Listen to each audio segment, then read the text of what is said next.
Drama serial case number 9 इस वक्त बहुत ही सनसनीखेज मोड़ पर आ चुका है। कामरान अपनी पूरी कोशिश कर रहा है इस केस को जीतने के लिए, चाहे उसे कोई भी खरबा इस्तेमाल करना पड़े। कभी सोशल मीडिया का सहारा तो कभी ब्लैंक चेक्स। कामरान की वजह से रोहित का घर भी टूटता नजर आ रहा है। जब से अदालत ये कहती है कि रोहित अदालत पेश होगा और अपना बयान रिकॉर्ड करवाएगा, कामरान के तो मानो हाथों के तोते उड़ जाते हैं। वो अच्छे से जानता है कि रोहित झूठ नहीं बोलता है। अब वो उसके पास जाता है, उसे इमोशनल ब्लैकमेल करता है और कहता है कि हम दोनों में से तुम्हें किसी एक को चुनना होगा। रोहित के लिए फैसला करना बहुत मुश्किल हो चुका है, क्योंकि एक तरफ कामरान उसका दोस्त है और दूसरी तरफ उसका अपना घर खराब हो जाएगा अगर वो शहर के खिलाफ गवाही देगा। कामरान उसे एक ब्लैक चेक देता है कि ये जाके शहर को दे दो। रोहित बिल्कुल वैसा ही करता है और शहर की तरफ आ जाता है। शहर कहती है कि तुम्हारी जीत मेरी हार में ही है। अब दूसरी तरफ दिखाया जाएगा कि रोहित बहुत ज्यादा मजबूर हो चुका है, क्योंकि नताशा साफ तौर पे कहती है कि वो घर छोड़कर चली जाएगी अगर उसने कामरान के हक में गवाही दी। एसपी जुहेब को मुकम्मल तौर पर यकीन है कि शफीक इस केस को खराब कर रहा है और उन लोगों के साथ मिला हुआ है,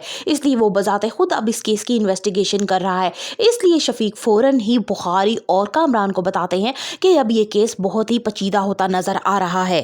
कोर्ट में कामरान का एक के बाद एक मोहरा गिरना शुरू हो जाता है। उसे अभी तक बुखारी साहब पे पूरा यकीन है कि वो इस केस को जीत लेंगे, लेकिन जैसे ही कोर्ट अपना फाइनल डिसीजन सुनाती है कि रोहित इस केस का हास गवाह है, इसलिए उसे अदालत पेश होना चाहिए, यह सुनते ही कामरान के हाथ पैर फूलना शुरू हो जाते हैं, क्योंकि वो अच्छे से जानता है कि रोहित कभी भी ये बात नहीं मानेगा और ना ही कोर्ट में आके गवाही देगा। वो मेरे साथ तो है, लेकिन दिल से अभी भी वो ये बात मानता है कि मैंने शहर के साथ बहुत ही ज्यादती की है।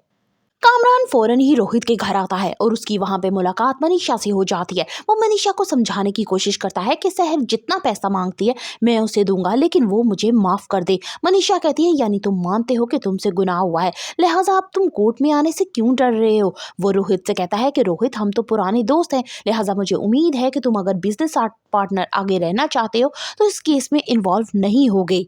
एसपी जुहेब अच्छे तरीके से ये बात जान चुका है कि इस केस की इन्वेस्टिगेशन अच्छे तरीके से नहीं की गई और जरूर कोई ना कोई गड़बड़ है, इसलिए वो इंस्पेक्टर शफीक को बुलाते हैं और उसकी अच्छी खासी क्लास लेता है।